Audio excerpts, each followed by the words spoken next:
Hello friends, আশা করছি তোমরা সবাই ভালো আছো। আমার এই চ্যানেল তৈরির আসল উদ্দেশ্য হলো তোমাদেরকে ইংলিশ শিখতে সাহায্য করা। তাই আমার চ্যানেলটি সাবস্ক্রাইব করে আমার পাশে থাকো, যাতে আমি তোমাদের জন্য এরকম ভিডিও বানাতে পারি। আজকে আমাদের শেখার বিষয় ভার্ব। এই ভার্বকে আমরা সাধারণত দুভাগে ভাগ করতে পারি: মেন ভার্ব আর অক্সিলারি ভার্ব। ভার্ব ভার্ব সম্পর্কে যদি কিছু বলতে হয় তাহলে বলতে হবে verb is the heart of a sentence. সেন্টেন্সের হার্ট হলো এই verb. Every sentence must have at least one verb. প্রতিটি সেন্টেন্সে অবশ্যই একটি ভার্ব থাকবে। Verb has been defined as a word that describe an action or state of being. Verb হচ্ছে এমন একটি শব্দ যেটা ডেসক্রাইব করে, বর্ণনা দেয়। কিসে বর্ণনা দেয়? একটা কাজের, an action or state of being, একটা অবস্থার। অ্যাকশন বলতে আমরা কি বুঝবো? অ্যাকশন কথার অর্থ হলো ডুইং সামথিং, মানে কোনো কিছু করা। টু টাইপ অফ অ্যাকশন, মানে দু ধরনের অ্যাকশন সম্পর্কে আমরা জানবো। প্রথম যে অ্যাকশনটা সেটা হচ্ছে ফিজিক্যাল অ্যাকশন। দু নম্বর যেটা হলো সেটা মেন্টাল অ্যাকশন। এক্সাম্পল দেখি তাহলে আমরা বুঝতে পারবো। Sagarika rights me a letter. এখানে যে ভার্ব রাইটস, এটি একটি ফিজিক্যাল অ্যাকশন, কোনো কিছু করা হচ্ছে, এটা একটি physical action. She knows me since my childhood. এখানে নোজ, এটা একটি মেন্টাল অ্যাকশন, সে আমাকে জানে, এটা একটি mental action. State of being, state of being বলতে আমরা কি বুঝবো? Condition or situation that exist. কোনো কন্ডিশন বা শর্ত যেটা আছে কোনো শব্দের মধ্যে, সেটাকে আমরা স্টেট অফ বিং বলবো। এক্সাম্পল দিই তাহলে বুঝতে পারবে। অপরূপা ইজ এ ডক্টর, এখানে ইজ, আর এই সেন্টেন্সটা হচ্ছে একটি কন্ডিশন বা শর্ত বোঝানো হয়েছে। আই অ্যাম হ্যাপি, এখানে একটি অবস্থা বা সিচুয়েশন বোঝানো হয়েছে, তাই এটি একটি স্টেট অফ বিং। একটি উদাহরণ, he has a brand new mobile phone. এখানেও একটি কন্ডিশন বা শর্ত বোঝানো হয়েছে, সিচুয়েশন বোঝানো হয়েছে, তাই এটি একটি স্টেট অফ বিং এর উদাহরণ।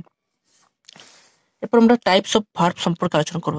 ভার্বকে আমরা সাধারণত দুভাগে ভাগ করতে পারি: principal verb or main verb, auxiliary verb or helping verb. এই দুই ভাগে আমরা ভাগ করতে পারি। প্রথমে আমরা প্রিন্সিপাল ভার্ব সম্পর্কে আলোচনা করব। Also called main verb or lexical verb. এই প্রিন্সিপাল ভার্বকে মেন ভার্ব বলা হয়, or lexical ভার্বও বলা হয়। These verbs are not depend on other verbs to give a complete sense in the sentence. এই ভার্বগুলো অন্য ভার্বের ওপর ডিপেন্ড করে না সেন্টেন্সে একটি মানে দেওয়ার বা একটি কমপ্লিট সেন্স তৈরি করার জন্য। এক্সাম্পল দিয়ে তাহলে তোমরা বুঝতে পারবে। আর্য গেভ মি এ পেন। এখানে গেভ একটি ভার্ব, এটি একটি প্রিন্সিপাল ভার্বের উদাহরণ। Sananda works in Infosys. এখানে ওয়ার্কস, এখানে এটি একটি ওয়ার্কস একটি ভার্ব, এটি একটি principal verb. Two types of principal or main verb. Principal or main ভার্বকে আমরা সাধারণত দুভাগে ভাগ করতে পারি। সেই ভাগগুলো কি কি? প্রথম যে ভাগটি হচ্ছে সেটা হচ্ছে ট্রানজিটিভ ভার্ব, আর দু নম্বর হলো ইনট্রানজিটিভ ভার্ব। ট্রানজিটিভ ভার্ব কি? এবার আমরা ট্রানজিটিভ ভার্ব সম্পর্কে জানবো। This verb require a direct object to make a complete sense. এই ভার্বগুলোর একটি ডাইরেক্ট অবজেক্টের প্রয়োজন একটি কমপ্লিট সেন্স তৈরি করার জন্য। এক্সাম্পল দিই তাহলে তোমরা বুঝতে পারবে। I love Nandini. এখানে নন্দিনী হচ্ছে একটি ডাইরেক্ট অবজেক্ট, তাহলে এই ভার্বের একটি ডাইরেক্ট অবজেক্টের প্রয়োজন হয় একটি কমপ্লিট সেন্স তৈরি করার জন্য। Ritu told me a story yesterday. এখানে স্টোরিটা হচ্ছে ডাইরেক্ট অবজেক্ট, এখানে মি হচ্ছে ইনডাইরেক্ট অবজেক্ট। এরপর আমরা ইনট্রানজিটিভ ভার্ব সম্পর্কে জানবো। This verb do not require a direct object to make a complete sense. এই ভার্বগুলোর কি, এগুলো কোনো ডাইরেক্ট অবজেক্টের প্রয়োজন হয় না এই ভার্বগুলোর ক্ষেত্রে, তাই এই ভার্বগুলোকে আমরা ইনট্রানজিটিভ ভার্ব বলে থাকি। এক্সাম্পল দিই তাহলে তোমরা বুঝতে পারবে। The baby slipped.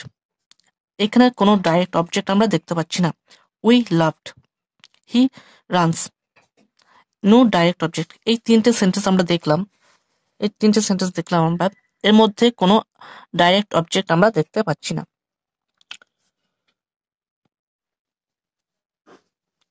Auxiliary verb or helping verb. এবার আমরা auxiliary verb or helping verb নিয়ে আলোচনা করব। Verbs which are used to help principal verb to form a complete sentence. এই অক্সিলারি ভার্বগুলো কি? এই ভার্বগুলো প্রিন্সিপাল ভার্বকে সাহায্য করে একটি কমপ্লিট সেন্টেন্স তৈরি করার ক্ষেত্রে। There are 24 auxiliary verbs in English grammar. English গ্রামারে 24টি অক্সিলারি ভার্ব আমরা দেখতে পাবো। এক্সাম্পল দিই, তাহলে তোমরা বুঝতে পারবে। He will attend the meeting tomorrow. এখানে উইল এটা একটি অক্সিলারি ভার্বের উদাহরণ। I am going to school. এখানে অ্যাম একটি অক্সিলারি ভার্ব। হেল্প কাকে করছে? এই গোয়িং যে ভার্ব, এই গোয়িং ভার্বটাকে হেল্প করার জন্য এখানে অ্যাম এই ভার্বটা ব্যবহার করা হয়েছে, তাই এটি একটি অক্সিলারি ভার্বের উদাহরণ। হি ওয়াজ স্লিপিং। এখানে স্লিপিং একটি মেন ভার্ব এবং ওয়াজ যে ভার্বটা আমরা দেখছি এটি এই ভার্বটিকে হেল্প করছে, তাই এটি একটি অক্সিলারি ভার্ব অথবা helping verb. Most of the auxiliary verb are also used as principal verb. বেশিরভাগ অক্সিলারি ভার্বকে আমরা সাধারণত প্রিন্সিপাল ভার্বের মতো ব্যবহার করতে পারবো। Example, I am eating rice. এখানে অ্যামটা হেল্প করছে কোন ভার্বকে? ইটিং এই ভার্বটাকে হেল্প করছে, তাই অ্যাম একটি অক্সিলারি ভার্ব। অন্য একটি সেন্টেন্স দেখি, তাহলে বুঝতে পারবো। I am a trainer. এখানে এখানে এমন কোনো ভার্ব নেই যে হেল্প করছে, তাই অ্যাম হলো প্রিন্সিপাল ভার্ব। যখন প্রিন্সিপাল ভার্ব থাকবে না তখন অক্সিলারি ভার্বগুলো প্রিন্সিপাল ভার্বের মতো আচরণ করবে। You have done it well. এখানে হ্যাভ হচ্ছে অক্সিলারি ভার্ব, হেল্প কাকে করছে? এই ডান এই যে মেন ভার্ব, এই ভার্বটাকে হেল্প করছে, তাই হ্যাভ হলো auxiliary verb. You have a dog. এখানে হ্যাভ প্রিন্সিপাল ভার্বের মতো কাজ করছে। এখানে আমরা দেখতে পাচ্ছি কোনো প্রিন্সিপাল ভার্ব এই সেন্টেন্সটার মধ্যে নেই, তাই হ্যাভ এখানে প্রিন্সিপাল ভার্বের মতো কাজ করছে। হ্যাভ হলো principal verb. Two types of auxiliary or helping verb. Auxiliary or helping ভার্বকে আমরা সাধারণত দুভাগে ভাগ করতে পারি। প্রাইমারি অক্সিলারি ভার্ব, 2 নম্বর হলো model auxiliary verb. Primary auxiliary verbs. In the absence of principal verbs, these verbs act as a principal verb. যখন কোনো প্রিন্সিপাল ভার্ব থাকবে না কোনো সেন্টেন্সের মধ্যে, তখন এই প্রাইমারি অক্সিলারি ভার্বগুলো প্রিন্সিপাল ভার্বের মতো কাজ করবে। There are 13 primary auxiliary verbs in English grammar.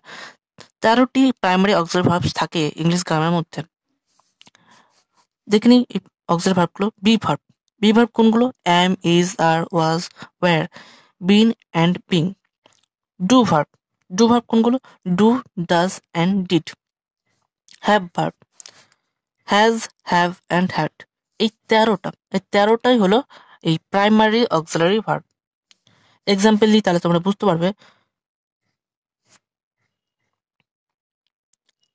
I am a teacher. এখানে এটি একটি অক্সিলারি ভার্ব এবং এখানে প্রিন্সিপাল ভার্বের মতো কাজ করেছে এবং এটি একটি primary auxiliary verb. He did it. এখানে ডিড হলো একটি primary auxiliary verb. You have a pen. এখানে হ্যাভটি হলো একটি প্রাইমারি অক্সিলারি ভার্ব। এখানে কি করছে? Acts as a principal verb. এগুলো সব প্রিন্সিপাল ভার্বের মতো কাজ করছে।